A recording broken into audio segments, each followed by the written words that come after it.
It's the middle of October, which means it is almost time for Halloween. So what better video to make than tell you some other Halloween activities that I love doing in my elementary music classroom.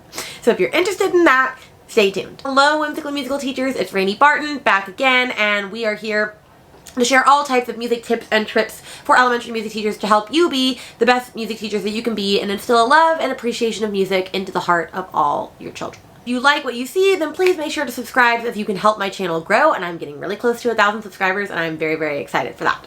Okay, anyway, like the intro and the title says, we are going to be talking about 5 activities that I do in Halloween for my music classroom, and I've only talked about one of these in a video prior, and so that is super exciting. Next year, I probably will not have a new Halloween video for you, and I will direct you to all my past Halloween videos because I'm running out of material. But I have at least 5 for you, and so 2 of them I do have products for, and so I will link them underneath. 3 of them I don't. They're just fun activities that I've learned over the years. And so with that, let's dive in to the Halloween activities. I'm gonna apologize in advance. My nose is sniffling and running really badly because my son is starting to get me sick, which is unfortunate. And I'm trying to get past it, but we'll see. Okay, so the first activity I have for you is not one that I created. It's just one that I found. I don't even know where I found it. I think I found it on Pinterest, but you can find it on YouTube. I will link a video to the video. I will link a link underneath here to the video that I use. And it is the Addams Family cup routine. So you can do a cup routine to the song The Addams Family. You know, da-da-da-da, da-da-da-da, da-da-da-da, da-da-da-da, da-da-da-da. So basically, it's a really easy routine. All you're doing is you have your kids in a circle and you have a cup. I'm using this water bottle for right now. And the triple-T-taw, you're having them play. So it's triple-T-taw, grab, pass. Triple-T-taw, grab, pass. Triple-T-taw, triple-T-taw, triple-T-taw, grab, pass. And then during the entire verse, they're just doing grab, pass. So it's like, their house is a museum where people come to see them. They really are a scream, the Addams Family. And then when it gets back to the triple-T-taw, grab, pass, you just do that. And you repeat that process over and over and over. It's really self-explanatory. Like I said, I'll link it underneath. I think it's a fairly easy one for your kids to pick up quickly. Although I would probably do it with my older babies just because it does have a triplet in it, and I don't really teach triplet to 4th or 5th grade.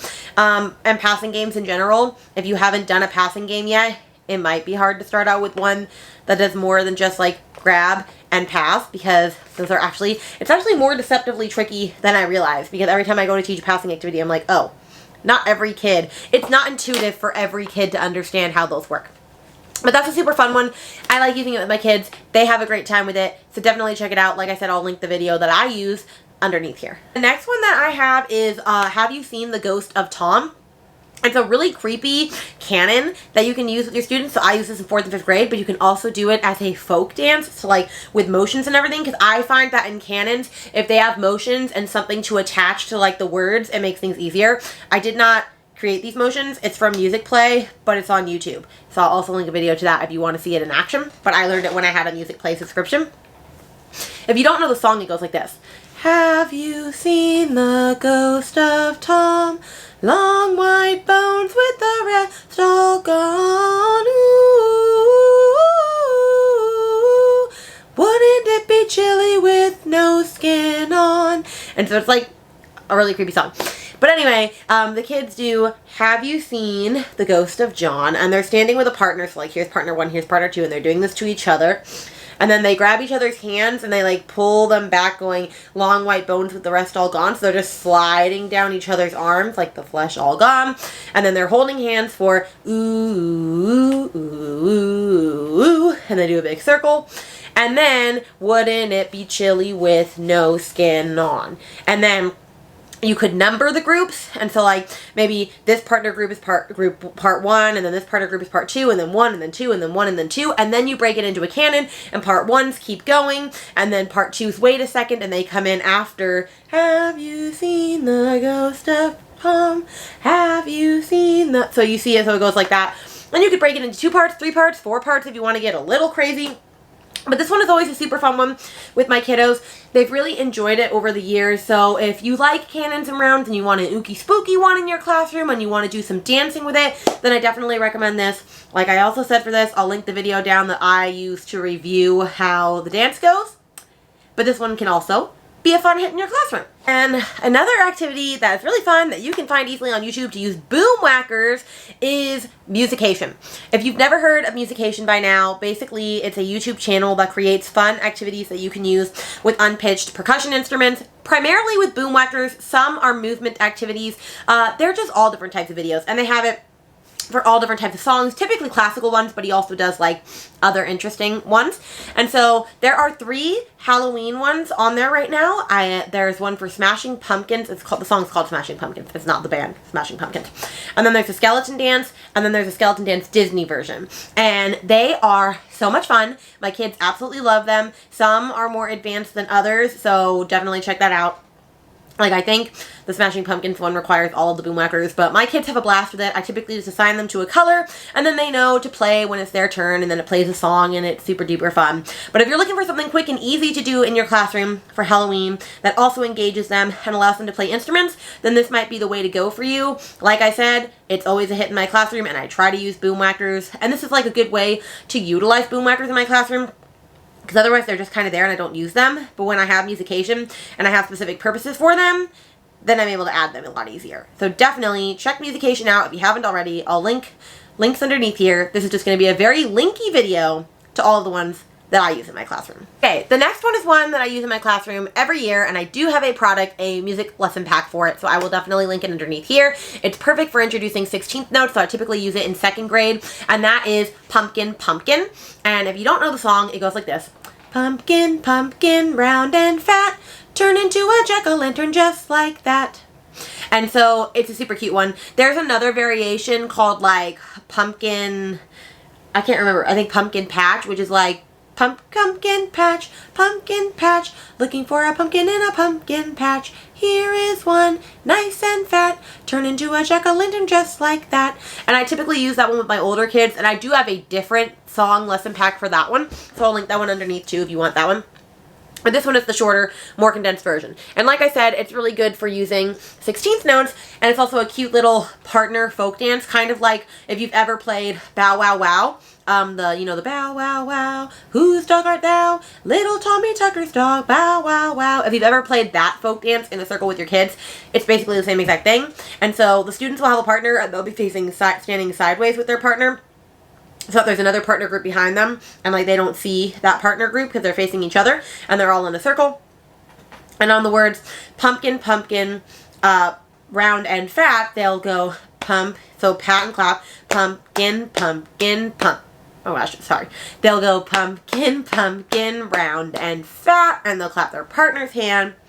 And then on the words turn into a jack-o'-lantern, they'll grab their partner's hands and spin 180 degrees, so they switch spots with each other, turn into a jack-o'-lantern, and then they'll go just like, and on that, they'll turn around, jump and turn, and they'll face a new partner. So it's pretty self-explanatory, so I'll even stand up so that you can see it a little better, or I'll lean so you can see it a little better. So it's pumpkins, pumpkins, round and fat, turn into a jack-o'-lantern just like that, and then they turn. So it's a super fun one that they do. It takes I have to really break it down so they understand which direction they're going. Otherwise, you're going to have babies that inevitably don't know which way they're going. But it's super duper fun with the kiddos. And then let me pull up my notes so I don't forget anything about it. So we typically do that. Now, I love to pair it. Can't believe I almost forgot it.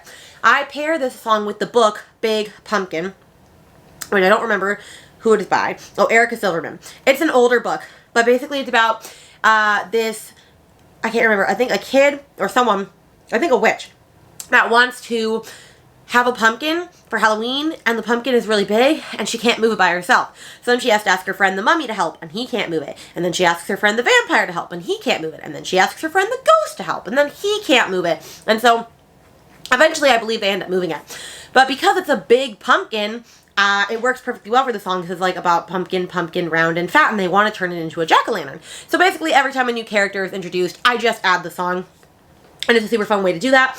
My favorite thing is to add children's literature to music when I can. And so this is a great way to introduce a fun Halloween book and then also add the song. So if you're interested in that, definitely make sure to check out this product. And then, of course, I have introduction and review slides for Tigga Tigga or Talkademi, whatever you call it. So I believe I have 16th notes. I have I have notation for ticka ticka, tiri tiri, and takadimi. If you use something else, I could probably make an editable version. And then I have 16th note review slides in case you want to utilize it in that way in your classroom. And there's even a barred instrument like steady bourdoon activity that you can accompany with this. And this is all in the PowerPoint. So if you're interested in the PowerPoint, I will link it underneath here, but this is definitely a fun song that you can utilize in your classroom as quickly as tomorrow. And this last activity that I also have a music lesson pack presentation for is one of my favorites to use every year, and it is for the older kids. I feel like most of my lessons in this video were for older kids, which is funny because most of the time I only have primary lessons. And it's Pass the Witch's Broomstick, which I do also pair with the book Room on the Broom. I can't remember who that's by right now. But the song goes like this. And it's a 6/8 song, so it's in 6/8 meter. It goes, pass the witch's broomstick quickly round the room. While the music's playing, quickly pass the broom. Anyone is out if the broomstick drops, or if you have the broomstick when the music stops. And so the game is played exactly like that. So typically I will read Pass the Witch's Broomstick first, and I basically add it at the end of every page. And by the end of the book, the kids definitely know the song, and I want them to know it because it has a lot of words. Then once we've read the book and we know the song, we will go and play the game.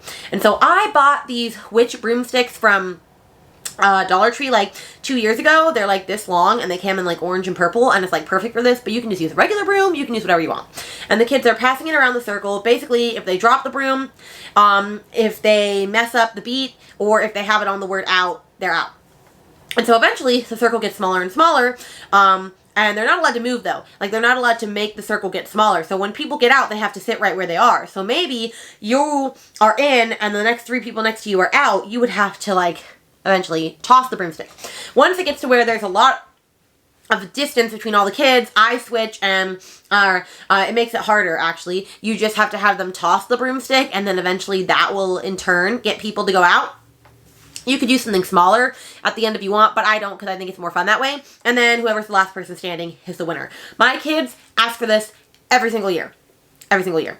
And then we also, I typically like to use this to also introduce 6/8 meter, and so I have slides for that as well. And so we'll practice talking about how the rhythm to this song is a little bit different, and we talk about what 6/8 meter means and how it means there's 6 beats per measure, and the 8th note gets the beat, and then I show them what the rhythms would look like in 6/8 meter and how it's a little bit different because we have like a dotted quarter note, and we have like ta, ti, and all this stuff, and how we have a dotted quarter rest, and how they haven't seen that. And to them, we practice trying to read the rhythms. And then I do also have rhythm flashcards for them where they're able to put the rhythms of the song in order if you want to like do that. But of course, you don't have to use any of that. If you just want the song material, then definitely just check it out for that.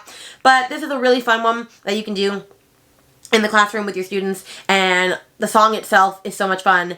My kids literally love it. And that is all of the music lessons that I have for you for Halloween in the elementary music room. I hope that you got some new ideas that you can go and utilize in your classroom as early as tomorrow. Please put in the comments down below which of these activities is your favorite, one that you've already used. Is there one that you haven't heard of that you're really excited to try in your classroom? Let me know. You can also always recommend video ideas in the comments. I do listen to those and try to utilize those when I can. And with that, I will see you guys in another video super duper soon. Bye!